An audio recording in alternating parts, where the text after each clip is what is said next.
Hello po. Good morning sa inyo lahat. I'm Josh Flores Witchcraft and gusto ko lang mag-respond doon sa video apology na ginawa ni Wamos. So sinabi niya ron ay mga kamaster. Ayun. So humihingi siya ng pasensya at yung video ng kanyang paghingi ng apology ilalagay ko na lang sa link dito sa Panoorin nyo yung kanyang apology.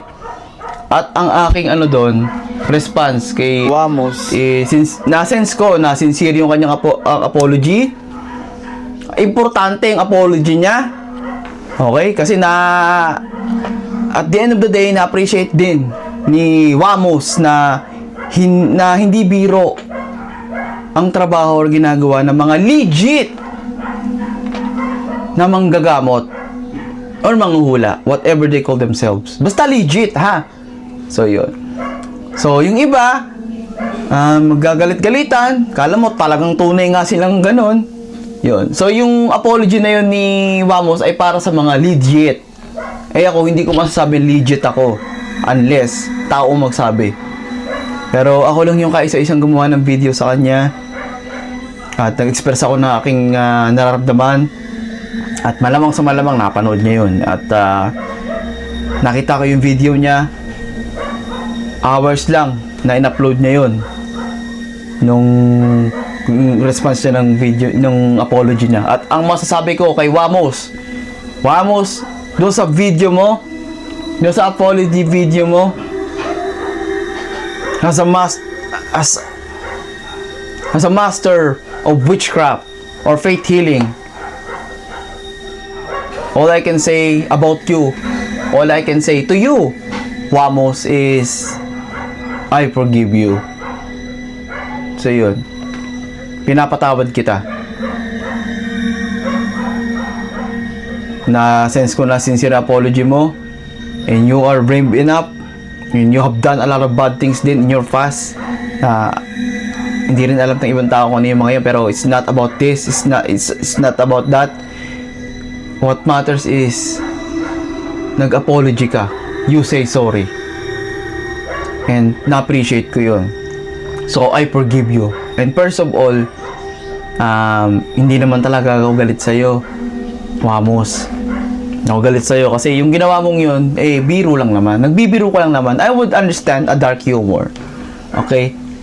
Di ba po yung lumalabas sa bibig ko na noon pa na dark humor, search niyo yun sa Facebook or sa Google kung saan man kayo may internet access. Okay? So, dark humorist din po ako. I can take a lot of dark jokes. And yung ginawa nyo yun, wala pa yun sa kalingkingan ng mga dark jokes na alam ko. So, yun. I forgive you because you're only joking. Nagjo-joke ka lang naman. So, I forgive you. Yun lang yung laman ng aking video ngayon. Na si Wamos, merong isang manggagamot or mga kamaster or kapanalig or kakulam na umacknowledge ng kanyang apology, tinanggap ang kanyang apology, so I forgive you. Sa mga fans ni Awit at mga fans ni Wamos, pakibigay na lang po na si Wamos lang ang aking pinapatawad. Siya lang yung tatanggapin ko yung apology. So bilang pasasalamat ko kay Wamos is magbibigay ako sa kanya ng another babala about sa kanyang second baby, which is kinikerry ng kanyang asawa currently na si Antoinette. Hello po madam, I'm Joseph Flores Witchcraft for giving your husband's joke. Yung acknowledge niya kung gaano kadelikado at kung gaano kahirap na hindi biro, di ba? At naniniwala sila sa mga ganun-ganun. Noon pa man, dalang magulang ni Awit at Wamos naniniwala sa mga ganito.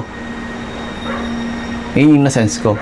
At yun nga, moving forward tayo sa aking yung babala ko na hindi akin, yung magbabala ko sa kanya, sa akin nang gagaling nga, pero hindi ibig sabihin ako may gawa nun. So if ever kailanganin ni Wamos ng tulong kasi magkakaroon ng mga complication yung asawa niya at baby niya na hindi may explain completely ng hospital.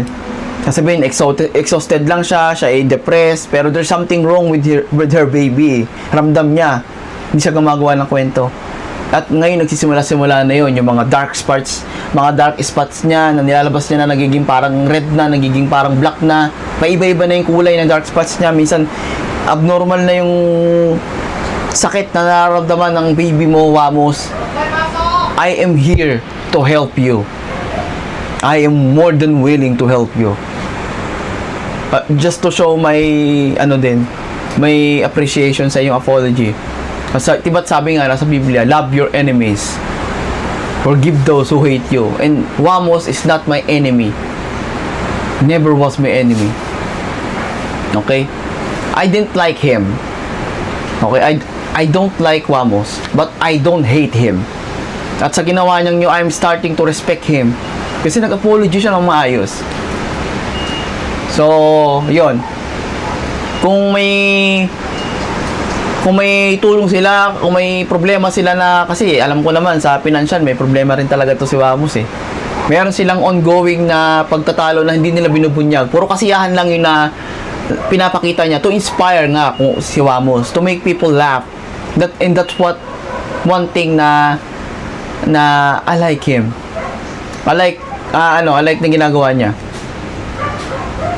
To make people laugh. I don't understand most of his joke. Di ko naiintindihan yung karamihan sa mga joke niya. But make people laugh. Yun yung kanyang talent talaga. So yun. Thy name to love your enemy and forgive those who hate you. I forgive you and you were never my enemy. So yun. Pinapatawad ko na si Wamos. If ever na kailangan niya ng tulong, if ever na, kasi yung sinabi kong babala ngayon, mangyayari yun. Ako lang yung kaisa-isa na manghuhula or manggagamot na nagbigay sa kanya ng fair warning. At yun ay para sa aking concern sa kanyang second baby kasi magulang din ako. At nasa-sense ko magkakaroon ng problema sa Abigail. Magpo-post yan na nasa hospital sila or whatever. Hindi yun para gayahin yung tanga na isa na nagpo-post na kung ano-ano. Nagpapa-hospital, ginagawa katatawanan yung mga ginagawa ko bilang faith healer. Diba? Ayun. Hindi sila ganun. Hanggat maaari naman si Wamos, totoo naman. Puro kasiyahan lang. Pero ramdam ko yung stress or surprise commotion or kumbaga sadness na nararamdaman ni Wamos. Kasi si Wamos may problema yan. Hindi nyo lang yan alam sa social media pero nasa-sense ko may problema yan. Within his family and within himself. Wamos is trying to be good. At least siya trying to be good. He's doing his best. Diba? Hindi katulad ng iba dyan na may matinding kamalasan at diba? Hindi ko nababanggitin yung pangalan ng isang yon, pero nabanggit ko na sa unang video ko yun eh. May matinding kamalasan at karma mangyayari sa taong yun. Yung pinupunta niya sa ospital, nasakit-sakitan niya, magkakatotoo yun. Dito yun siya kawaan. Kasi ramdam ko na yung susunod na punta niya ng ospital, totoo na.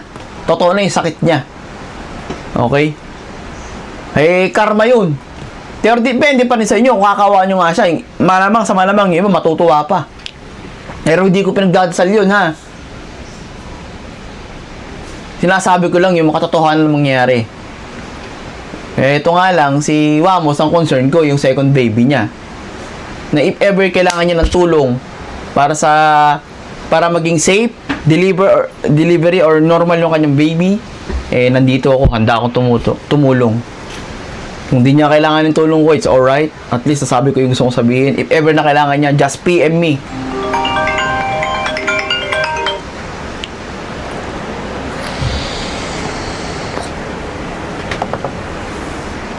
So, yun lang po yung video ko ngayon. Maraming salamat po sa mga nanood. Thank you very much. Hello po. Good day.